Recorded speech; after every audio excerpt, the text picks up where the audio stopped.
Assalamualaikum Pak Aam. Waalaikumsalam warahmatullahi wabarakatuh. Bagaimana jika seorang anak perempuan sudah sangat kecewa dengan ayahnya sampai tidak mau si ayah jadi wali nikahnya? Dari sewaktu 2 tahun ayah saya sudah pisah dengan ibu. Si ayah tidak pernah menafkahi saya, tidak pernah menanyakan kabar, tidak pernah menjenguk saya sampai saya umur 24 tahun. Saya sempat menghampirinya tapi kecewa yang saya dapat. Terbenam dalam hati saya kalau saya tidak ingin punya urusan apa-apa lagi dengan ayah saya. Mohon penjelasan.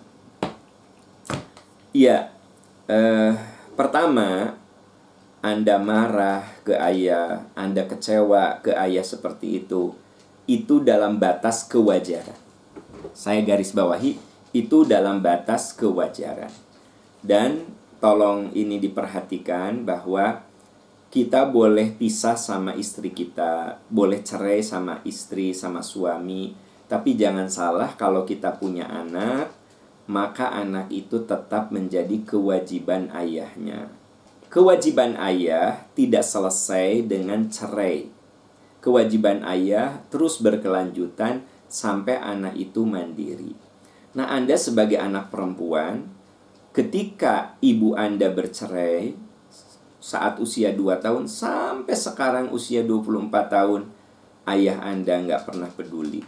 Anda pernah mencoba mendekati juga malah Anda kecewa dengan ayah Anda. Lalu terbersit, aku mah kalau nikah nggak mau ayahku jadi wali. Nah, gitu. Jadi Anda marah, Anda kecewa, itu wajar. Tapi Ananda yang perlu digarisbawahi oleh Anda ya, tetap dia adalah ayah Anda. Itu masalahnya. Jadi dalam perwalian itu yang paling utama ayah dulu. Pernah ada yang nanya ke saya bahwa dia merasa lebih dekat ke ayah sambungnya atau ayah tirinya ketimbang ayah kandungnya, karena ayah biologisnya itu ya gitu, seperti yang Anda alami, nggak pernah gitu peduli, nggak pernah nanya keadaan, nggak pernah pokoknya mah dianggap anak hilang aja, anak dibuang. Nah si anak ini cerita sama saya, Ustadz, saya mah kalau nikah nanti saya mah mau ayah angkat saya, ayah tiri saya aja gimana? Saya bilang, nah, tetap secara hukum Islam, hukum agama, sehebat-hebatnya ayah tiri, sehebat-hebatnya ayah angkat, di situ tidak ada darah dagingmu. Jadi yang harus jadi wali itu ya mau tidak mau ayah. Nah, jadi Ananda nanti bisa konsul dengan KUA, dari petugas KUA. Anda boleh ceritakan, tidak apa-apa, terbuka ke KUA, cari solusi ya.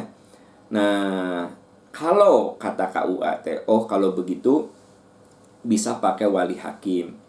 Wali hakimnya itu ditunjuk oleh KUA. Siapa? Bisa kakak Anda, walaupun beda ayah kan, kakak bisa. Beda ayah ya, kakak itu bisa. Atau bisa paman Anda, begitu. Nah, atau bisa ayah sambung Anda. Nah, itu nanti petugas KUA yang lebih paham untuk memberikan arahan ya. Tapi kalau ternyata kata pihak KUA Bu, Neng tetap harus sama ayah gitu loh. Nah, lalu Anda menghubungi ayah Anda, ternyata ayah Anda mempersulit ya, karena pernah ada kejadian, boleh saya jadi wali tapi ayah minta mobil. Itu tuh ada, Pak, Bu. Ayah yang kurang ajar kayak begitu udah mah nggak ngurus puluhan tahun ya, nggak ngurus puluhan tahun. Ternyata begitu anaknya baik-baik, ayah saya mau nikah, ayah bisa nikahin saya, karena kan ayah walau bagaimanapun walinya aku. Apa kata si ayah? Boleh, kamu mau ngasih apa ke ayah? Gitu. Jadi ngasih tanjakan gitu, ngasih syarat ya kan gitu. Mintanya nggak tanggung-tanggung, minta mobil. Si anak nggak mampu untuk itu. Akhirnya konsul sama KUA, dan oleh KUA diputuskan pakai wali hakim, karena itu ayah durhaka yang mempersulit anaknya. Jadi ada manusia zolim di muka bumi ini. Ada, saya ngomong begitu karena memang ada orang yang, ada anak muda yang curhat sama saya sampai nangis-nangis. Saya bisa membayangkan bagaimana sakitnya anak itu. Jadi udah hampir 26 tahun, ayahnya itu nggak ngurus, ya. Tapi dia tetap menganggap, oke lah, dia tetap ayahku, begitu. Nah, begitu mau nikah, ceritanya sowan ke ayahnya sambil mengenalkan calon suaminya. Ayahnya dengan dingin mengatakan, "Ya sok, ayah jadi wali. Tapi mau ngasih apa kamu?" Wah, gitu. Dan akhirnya diputuskan pernikahannya oleh pihak KUA menjadi wali hakim karena dianggap si ayahnya itu kategori mempersulit anaknya, begitu, ya. Nah, jadi Anda tetap kudu ikhtiar dulu. Ayah Anda itu dihubungi, ya. Kalau dia mau jadi wali, alhamdulillah. Kalau tidak, ya wali hakim. Tapi Anda tidak boleh mengambil keputusan, aku mah nggak mau dia jadi wali saya, gitu kan. 24 tahun saya nggak diurus, nggak pernah diberi kasih sayang, disapa saja nggak pernah, aku mah nggak akan. Nah, di satu sisi itu wajar Anda marah, ya. Sangat wajar marah, gitu ya. Tapi tolong digarisbawahi, sebejat-bejatnya dia adalah di dalam tubuh Anda ada darah dagingnya. Dia adalah ayahmu. Jadi nak, walau bagaimanapun tetap yang harus jadi wali itu ayah kandung, sekalipun dia seorang yang sangat tidak kamu sukai. Tapi itulah kita dituntut untuk kelapangan hati. Jangan lupa bahwa orang yang soleh itu wayadro'una bil hasanati as-sayyi'ah, membalas keburukan orang lain dengan kebaikan. Memang ayah Anda itu sangat buruk sekali, tapi nggak apa-apa. Anda sebagai anak berbuat baik saja. Anggaplah itu pintu surga untuk Anda, ya. Itu pintu surga. Nah, makanya untuk anak-anakku sekalian yang punya orang tua baik-baik saja, ngurus, mendidik, alhamdulillah. Kalian harus menjadi orang yang berterima kasih kepada Allah Subhanahu wa taala dan berterima kasih kepada kedua orang tua. Karena apa? Ternyata di muka bumi ini ada ayah yang memang zolim sama anaknya. Dan Anda tahu tidak ada kezoliman terbesar ketika seorang ayah berbuat zolim kepada anaknya. Kepada orang lain saja berbuat zolim hukumnya haram. Kebayang gak sama Anda kalau berbuat zolim kepada anak yang merupakan bagian dari darah dagingnya? Tapi memang di dunia ini ada yang kayak begitu tuh, ada begitu, ya. Ada kejadian ayah yang ketika mau anaknya nikah, dia mempersulit. Sudah anaknya nikah, memeras anaknya, mengganggu rumah tangga anaknya, datang minta duit, sampai si anak perempuan ini malu sama suaminya, malu. Nah, kan memang ini ada ayah yang memang benar-benar zolim, ya. Semoga ayah-ayah yang zolim itu oleh Allah diberi hidayah, dibukakan hatinya, ya kan, dibukakan hatinya. Nah, terus kalau di sini ada gitu ya, ini mah kalau yang menelantarkan anaknya, coba segera bertobat, dan bukan hal aib kita minta maaf sama anak. Kalau misalnya dulu kita masa jahiliyah, kita pernah bercerai sama istri kita, lalu sampai sekarang kita nggak ngurus anak, coba kita berlapang hati untuk minta maaf sama anak, kemudian berusaha memperbaiki diri. Nah, ini ada kejadian ya, ada seorang yang bertemu saya. Dia bilang, "Pak Am, ayah saya itu memang gak ngurus sama saya, persis seperti yang Anda alami lah." Jadi Anda itu bukan sendirian, ternyata banyak ya yang senasib dengan Anda itu banyak. Jadi ibunya cerai, si ayahnya gak ngurus, udah begitu ya itu malah setelah menikah itu dia malu sama suaminya dengan kelakuan ayahnya. Singkat kata, ayahnya meninggal. Ya, semarah-marahnya saya kan, dia tetap ayah saya. Jadi saya urus saat dia sakit, ya. Saya antar ke kuburan, pokoknya dia lakukan itu. Nah, 2 hari setelah ayahnya meninggal, dia teh bermimpi. Dan mimpinya itu beruntun. Ya.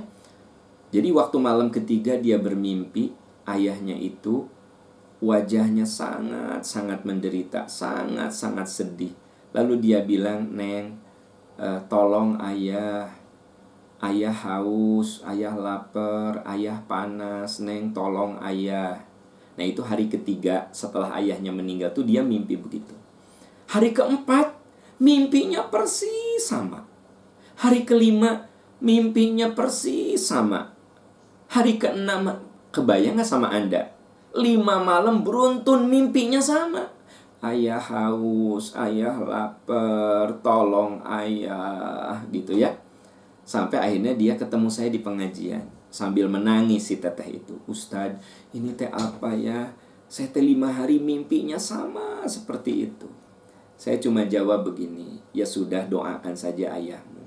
"Ya iya, saya doakan juga Ustadz." "Iya." Itu jadi pelajaran, saya bilang, untuk kaum ayah yang zolim. Itu penderitaannya itu sampai diberitahukan kepada anaknya lewat mimpi. Kan gitu.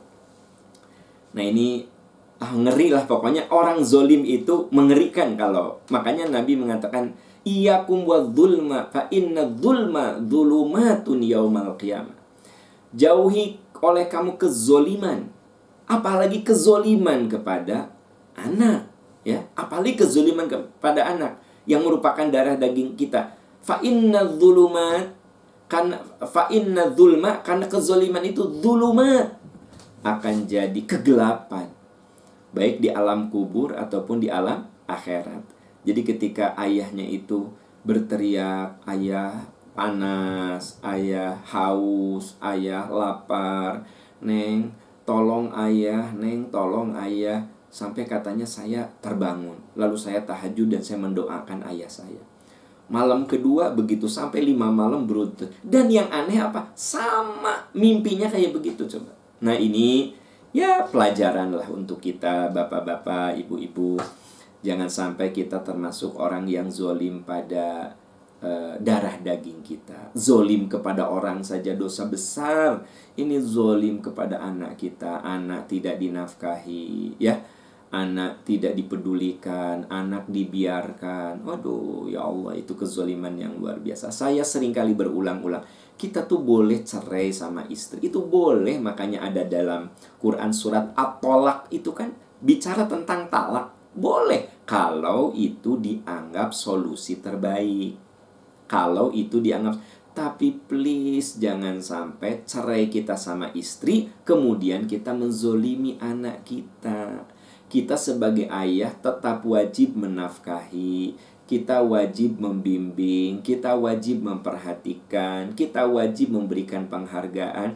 Boleh saja anak itu sama ibunya, tapi kita nafkahi kehidupan kesehariannya, kita nafkahi biaya sekolahnya, kita kasih perhatian, kita kasih apresiasi. Nah, kamu ranking berapa? Alhamdulillah ranking 3. Ayah bangga sama kamu, nah. Kamu belajar yang benar ya, nurut sama mamah ya, gitu. Sambil kita juga mensupport secara materi. Nah, itu namanya ayah yang hebat. Sekalipun cerai sama istri, tapi tetap menafkahi anak. Tolong ini camkan, tolong ini garis bawahi.